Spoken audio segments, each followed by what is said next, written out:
wabarakatuh. Izin memperkenalkan diri, nama saya Unaya, kelas 11 TKR 1. Ini memperjelaskan dasar sistem rem. Rem kendaraan dirancang untuk memperlambat dan menghentikan kendaraan dengan mengubah energi kinetik, energi gerak menjadi energi panas.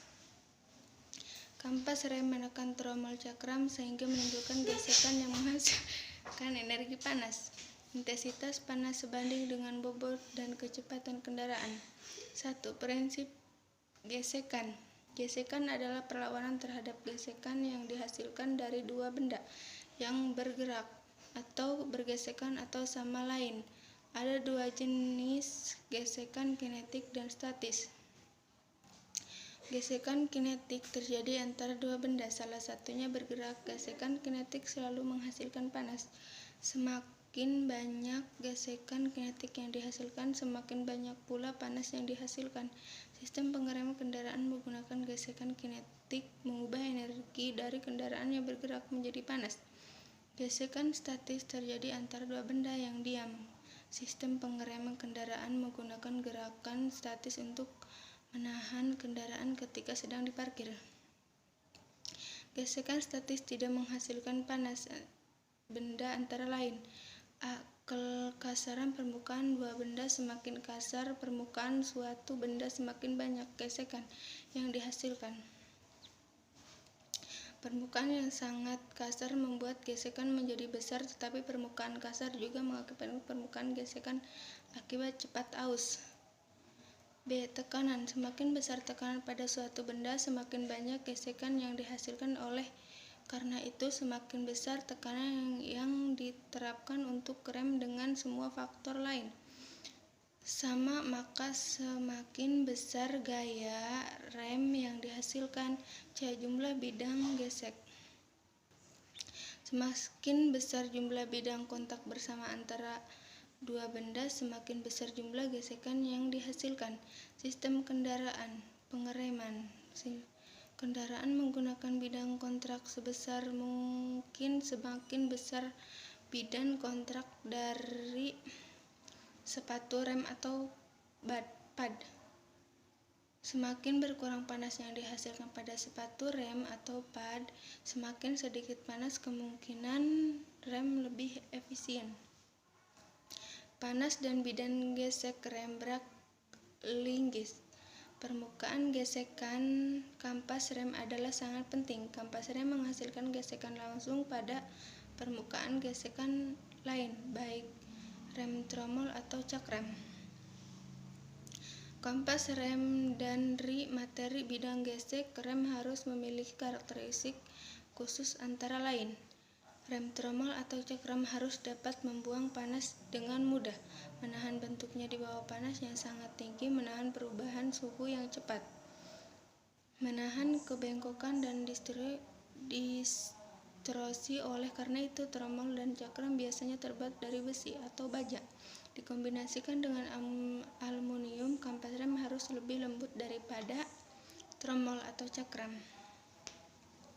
3. Berat dan kecepatan. Semakin berat kendaraan yang bergerak, semakin banyak energi kinetik. Yang demikian, sistem rem harus mengubah energi kinetik menjadi panas, sehingga setiap peringatan berat kendaraan semakin besar permintaan gaya rem.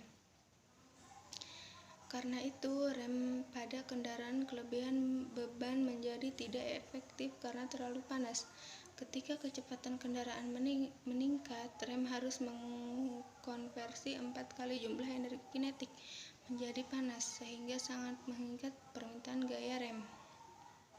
Juga meningkatkan kombinasi kecepatan dan berat yang berlebihan dapat menyebabkan rem kendaraan melalui batas kinerja rem yang mengakibatkan kerugian serius tenaga pengereman. Gesekan antara ban dan jalan. Titik di mana kontak dan kendaraan dengan jalan disebut jejak ban. Perubahan jejak ban mempengaruhi kemampuan kendaraan untuk berhenti. Berikut adalah faktor yang mempengaruhi jejak ban. A. Semakin besar diameter ban, semakin besar telapak.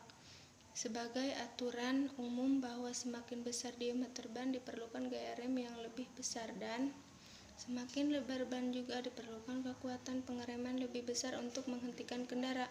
B. Berat kendaraan berlebih dapat mendistorsi telapak ban dan dengan demikian mengurangi pegangan ban di jalan. Ban yang tidak bisa menahan jalan dapat mengurangi kemampuan kendaraan untuk berhenti. Kecepatan faktor aerodinamis linting dapat mengurangi pegangan ban di jalan dan mengurangi kemampuan kendaraan untuk berhenti. Untuk mengontrol kendaraan, cengkereman harus tetap pada tepak ban. Jika hal ini hilang, kendaraan berada di luar kendali. Oleh karena itu, tenaga pengereman akan berkurang jika rem mengunci roda blokir. C. Ban tromol. Sebuah unit tromol terdiri dari dua sepatu rem yang terpasang pada plate. Ketika pedal rem ditekan, silinder roda hidrolis akan mendorong sepatu keluar untuk menekan tromol yang berputar dan menimbulkan gesekan sehingga memperlambat kendaraan. Ketika pedal dibebaskan, pegas pengembali menarik sepatu rem kembali ke posisi mula.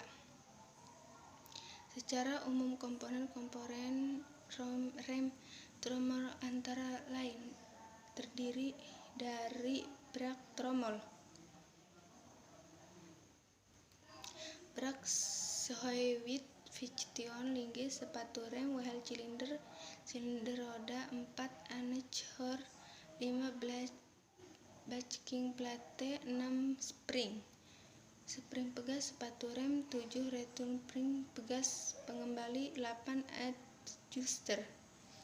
A. Tromol berputar bersama-sama dengan roda dalam beberapa sistem rem. Tromol merupakan hubungan roda dan bantalan roda. Tromol harus bulat, sempurna, dan konsentris dengan poros. Pedal rem akan bergerak jika tromol tidak bulat, sempurna, atau non-sentris dengan spring atau poros. Alur-alur pada permukaan dalam tromol bidang gesek akan terbentuk karena gesekan dapat menyerap dan menghilangkan sejumlah panas yang timbul akibat gesekan. Tromol eksternal adalah salah satu jenis pertama kali digunakan pada mobil. Permukaan luar tromol dibuat halus yang merupakan bidang gesek. Pengereman area tersebut merupakan tempat untuk lapisan ban. Tipe ini kadang-kadang dapat ditemukan sehingga ini sebagai rem parkir untuk truk besar. Semua tromol rem yang modern adalah tipe internal dengan penggunaan tromol dalam mesin halus untuk memberikan penggunaan rem.